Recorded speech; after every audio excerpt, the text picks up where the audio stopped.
Hari ini terjadi perbedaan klaster yang sangat mengkhawatirkan bagi penguatan generasi muda Indonesia. Harapan saya memang generasi ini tidak mengalami degradasi. Kalau kita melihat bagaimana sepak terjang Bung Hatta, sepak terjangnya Jenderal Sudirman, sepak terjangnya Bung Karno, dan seluruh anak-anak muda yang usianya di bawah 40 tahun itu sangat berbeda kan. Lalu masuk kepada generasi-generasi kami. Harapan saya gelombang dari digital ini tidak mengganggu karakteristik tentang yang disebut dengan kemandirian. Nah, hari ini itu menjadi PR KNPI menurut saya, karena KNPI mewakili generasi yang begitu besar. Nah, itu kajian saya sudah lama. Makanya saya sebut namanya investor of change pemuda Indonesia. Anak muda itu harus berhasil.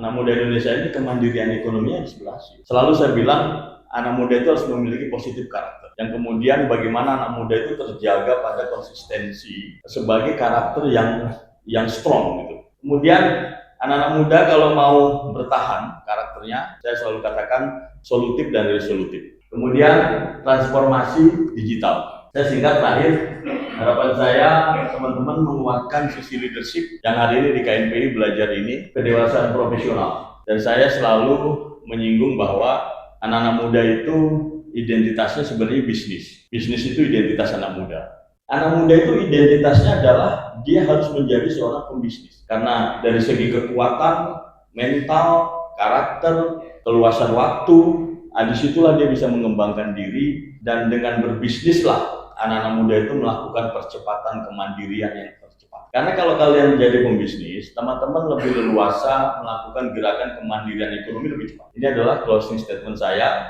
kekuatan kemandirian anak-anak muda Indonesia bisa dicapai lebih cepat kalau mereka melakukan gerakan bisnis. Dan dari gerakan bisnis itu akan tercipta yang namanya leadership, kemandirian, kemampuan berdikari, dan kemampuan menjadi orang-orang yang kuat dalam membangun kehidupannya. Maka saya berharap anak-anak muda KNPI menjadi anak-anak yang kuat, mandiri, dan menguatkan sisi bisnis dan kemandirian ekonomi.